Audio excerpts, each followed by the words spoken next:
पहाड़ों की रानी मसूरी इस बार अप्रत्याशित मंदी का सामना कर रही है। गर्मियों के सीजन में जहां लाखों सैलानी यहां उमड़ते हैं, वहीं इस बार पर्यटकों की संख्या में 20 से 30% तक की गिरावट आई है।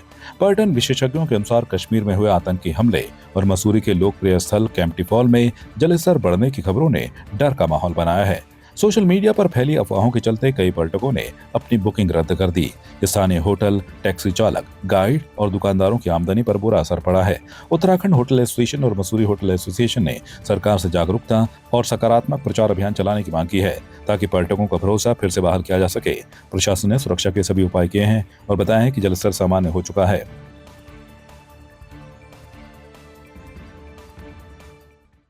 देखिए, अगर बारिशें अपर हिल्स में होंगी, अगर मसूरी में बारिश बहुत तेज़ बारिश होगी, तो वो पानी तो निश्चित रूप से झरनों के माध्यम से केम्प्टी फॉल में और अन्य स्थल पे पहुंचेगा।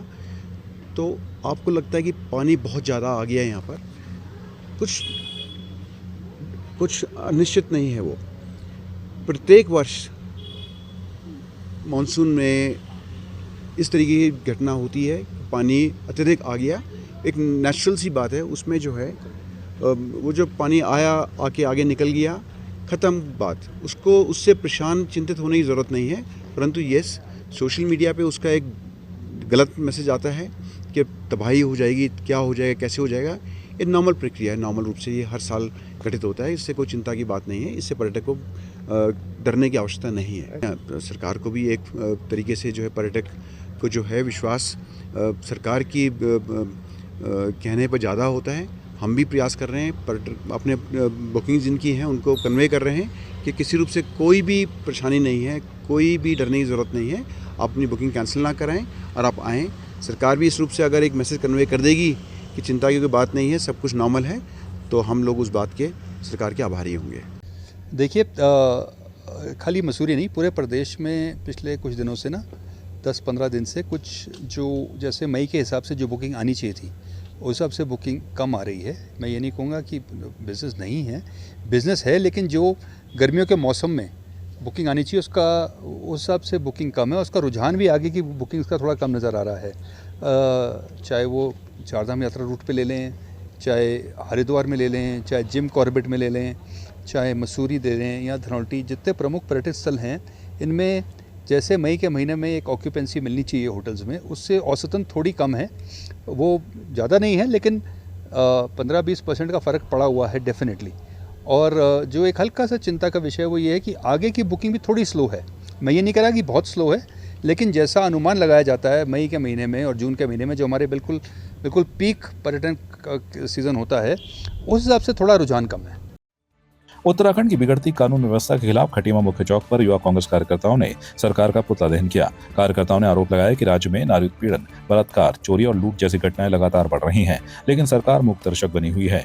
युवा कांग्रेस के जिला अध्यक्ष नरेंद्र आर्य ने चेतावनी दी कि यदि जल्द कार्रवाई नहीं हुई तो जगह जगह आंदोलन किया जाएगा। उन्होंने कहा कि सरकार सिर्फ अपने लाभ के लिए कार्य कर रही है और जनता की समस्याओं की अनदेखी कर रही है।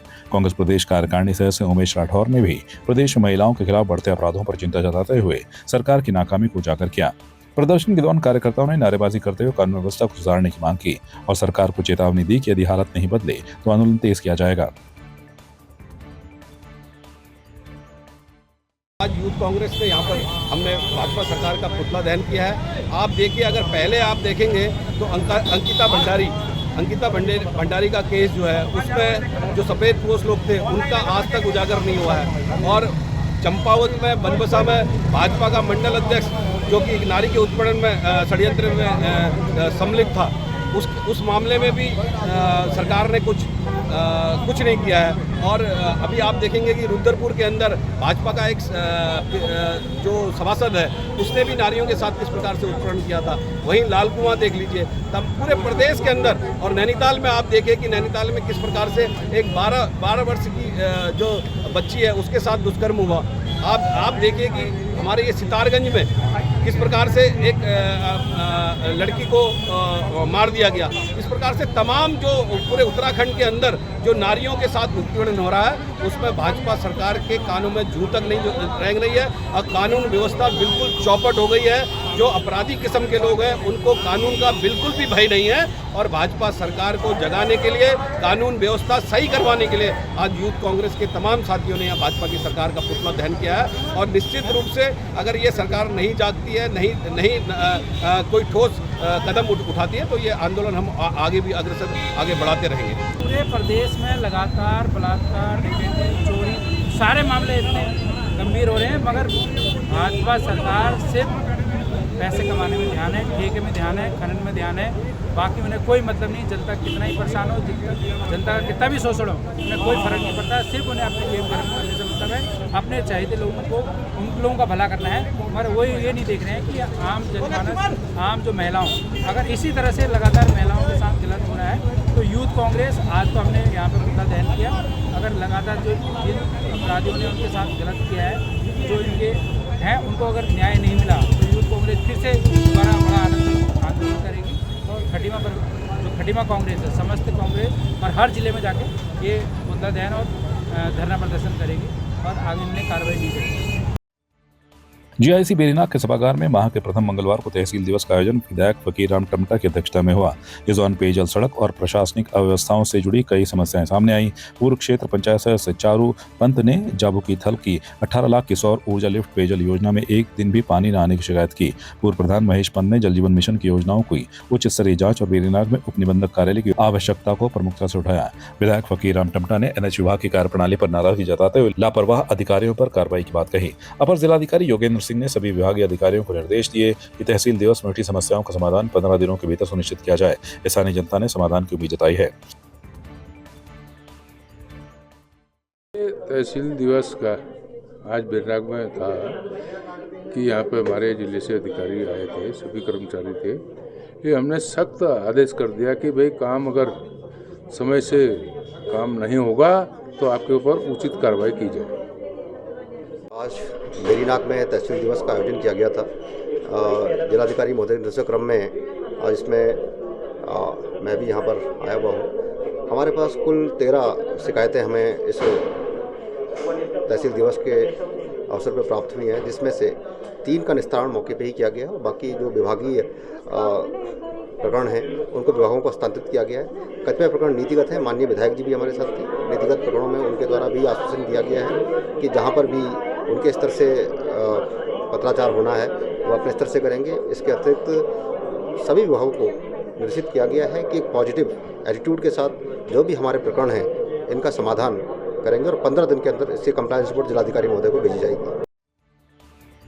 केंद्रीय कृषि मंत्री शिवराज सिंह चौहान मंगलवार को देवभूमि उत्तराखंड के पवित्र तीर्थ देवप्रयाग पहुंचे और संगम तट पर मां गंगा की पूजा अर्चना की। अपनी पत्नी के साथ उन्होंने अलकनंदा, भागीरथी और गंगा के त्रिवेणी संगम पर श्रद्धापूर्वक पूजन किया। करीब 1 घंटे तक वो संगम स्थल पर रुके और भावुक होकर बोले कि देवभूमि में आकर उनका मन अत्यंत प्रसन्न हुआ है। पूजा कार्यक्रम का आयोजन पंडित राजा थपलियाल ने कराया। इस मौके पर विधायक विनोद खंडारी ने मंत्री का स्वागत करते हुए उन्हें भगवान राम की कलाकृति भेंट की। मीडिया से बातचीत में शिवराज सिंह चौहान ने कहा कि कृषि विकास के लिए जल संरक्षण जरूरी है और मोदी सरकार उत्तराखंड के विकास में हर संभव सहयोग दे रही है।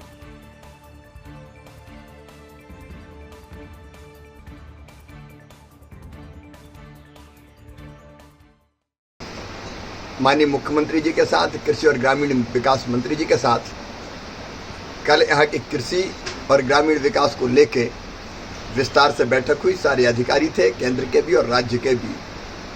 हमने कृषि में इनोवेशन के लिए क्या क्या किया जा सकता है, सेंटर ऑफ एक्सीलेंस से लेके कीवी जैसी फसल को आगे बढ़ाने से लेके कई विषयों पर बातचीत की, जिसके बारे में कल मैंने विस्तार से कहा है। ग्रामीण विकास के लिए भी हमने प्रधानमंत्री ग्राम सड़क योजना के 4थे चरण के अंतर्गत सर्वे करवाया। तो जो बची हुई जितनी बसाहटें हैं जो अभी जुड़ी नहीं है उनको सड़कों से जोड़ने का काम करेंगे। यहाँ पानी बहुत महत्वपूर्ण, पानी बचाना बहुत महत्वपूर्ण काम है। और जो छोटी छोटी जल संरचनाएँ, झरनों का भी संरक्षण करेंगे और छोटी छोटी जल संरचनाएँ ग्रामीण विकास के मनरेगा से हो या हमारे वाटर सेट के कार्यक्रम से हो, वो भी हम करने का प्रयत्न करेंगे। प्रधानमंत्री श्रीमान नरेंद्र मोदी जी के नेतृत्व में उत्तराखंड तेजी से आगे बढ़ रहा है। उनके मार्गदर्शन में पुष्कर जी भी बहुत बढ़िया काम कर रहे हैं। आज मैं धन्य हूँ देव प्रयाग की इस पवित्र धरा पर आकर। एक तरफ भागीरथी माँ, एक तरफ अलकनंदा माँ, एक धीर शांत गंभीर और एक चंचल और पूरे बेग से बहती हुई, और दोनों धाराएं मिलती है तो संगम पर मन आनंदित और प्रसन्न हो जाता है। सचमुच में देव यहीं निवास करते हैं। और यहाँ के विधायक जी को मैं बधाई दूंगा, उन्होंने आने जाने के लिए श्रद्धालुओं के लिए पैदल ब्रिज भी बनवाए हैं, विकास के बाकी काम भी किए हैं। भारत सरकार पूरी क्षमता के साथ देवप्रयाग के और उत्तराखंड के विकास में कोई कसर नहीं छोड़ेगी। आज माननीय केंद्रीय मंत्री भारत सरकार और पूर्व मुख्यमंत्री मध्य प्रदेश श्रीमान शिवराज सिंह चौहान जी आज देवप्रयाग आए थे और उन्होंने अलकनंदा भागीरथी के दिव्य एवं पावन संगम, जो कि गंगा का उद्गम स्थान भी है, वहाँ पूजा अर्चना की और माँ गंगा का आशीर्वाद लिया, जो कि बहुत ही अच्छा अनुभव उनको मिला। और उन्होंने पर्सनल मुझे खुद कहा कि बहुत ही शानदार और दिव्य अनुभव रहा देवप्रयाग घूमने का, और वो भविष्य में भी जरूर यहाँ आएंगे, हम ऐसी आशा करते हैं। प्रधानमंत्री नरेंद्र मोदी की पहल पर अंतर्राष्ट्रीय स्तर पर योग को बढ़ावा देने के उद्देश्य से टिहरी जनपद में 21 जून को 11वां अंतर्राष्ट्रीय योग दिवस भव्य रूप से मनाया जाएगा। जिला आयुर्वेदिक एवं यूनानी अधिकारी डॉक्टर सुभाष चंद्र और अपर जिलाधिकारी डॉक्टर वंदना डंगवाल के निर्देशन में योग जागरूकता अभियान शुरू हो गया है। करो योग रहो निरोग के संदेश को जन जन तक पहुंचाने के लिए police training centre Narendra Nagar और धर्मानंद उनियाल महाविद्यालय में योग कार्यशालाएं आयोजित की गई। योग प्रशिक्षक पूनम गोसाई, प्रधानाचार्य ददन पाल और आयुष नोडल अधिकारी आनंद श्रीवास्तव ने पुलिस जवानों और छात्रों को योग के लाभ बताए, उन्हें योग को जीवन शैली में शामिल करने की अपील की। प्रशिक्षकों ने बताया कि योग न केवल शारीरिक बल्कि मानसिक और आध्यात्मिक संतुलन का माध्यम है। सभी आयु वर्ग के लोग उत्साह से इस अभियान में भाग ले रहे हैं।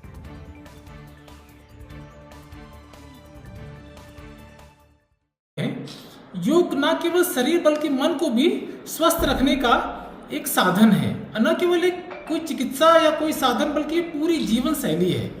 अगर हम इसको नियमित रूप से अपनाएं तो न केवल हम अपने आप को स्वस्थ रख सकते हैं बल्कि कदाचित रोग का प्रभाव होने पर अपने आप को उसके विषम प्रभाव से बचा भी सकते हैं। इस बार हम लोग 11वां अंतर्राष्ट्रीय योग दिवस मना रहे हैं। योग तो काफ़ी प्राचीन हमारी सभ्यता में शामिल रहा है, लेकिन पिछले कुछ समय से ये थोड़ा कम रहा, लेकिन अब दोबारा ये फल फूल रहा है। और विद्यार्थी जीवन में तो योग का बहुत ही महत्व है कि छात्र का सर्वांगीण विकास अगर छात्र छात्राओं का हम कर सकते हैं तो एक योग एकमात्र उसका माध्यम हो सकता है। और इसी परिप्रेक्ष्य में हम अपने छात्र छात्राओं को इस 11वें जो अंतर्राष्ट्रीय योग वर्ष है इसके अंतर्गत हम अपने छात्र छात्राओं को योग के प्रति मोटिवेट कर रहे हैं। आप सभी को अंतर्राष्ट्रीय योग दिवस की बहुत बहुत बधाई। योग मनुष्य के व्यक्तित्व विकास की एक संपूर्ण विधा है। योग के अष्टांग मार्ग का अनुसरण करने से व्यक्ति के जीवन में शारीरिक व मानसिक पवित्रता आती है और शारीरिक व मानसिक विकास होता है। योग से शरीर के विभिन्न अंगों का समुचित विकास होता है। जैसे कि आप जानते हैं कि बना रहे हैं घर में कि हम लोग इस प्रैक्टिस को रोज सोने से पहले, जैसे भ्रामरी प्राणायाम हम रोज कर रहे हैं, या फिर हम उठने के बाद एक भ्रामरी प्राणायाम का सेट, 2 भ्रामरी प्राणायाम के सेट हम रोज कर रहे हैं। तो इससे हम घर का एनवायरनमेंट भी वो बना रहे हैं जिसकी वजह से बच्चे मोटिवेट हो जाएंगे, और मोटिवेट होने की वजह से उन लोगों के लाइफस्टाइल में धीरे धीरे योग के प्रति जागरूकता, योग के प्रति वो लोग अपने अंदर अवेयरनेस लेकर आएंगे, जिसकी वजह से वो इन प्रैक्टिसेस को अपना के अपनी लाइफस्टाइल को चेंज कर सकते हैं, अपनी लाइफस्टाइल को एक अच्छे मोड़ की तरफ मोड़ सकते हैं। आपकी इस पर क्या राय है, हमें कमेंट कर जरूर बताएं। इसके साथ ही आप हमारे YouTube चैनल को सब्सक्राइब कीजिए। आप हमें Facebook, Instagram, Twitter पर फॉलो भी कर सकते हैं और संवाद 365 के साथ एक क्लिक में जुड़ने के लिए डाउनलोड कीजिए संवाद 365 ऐप।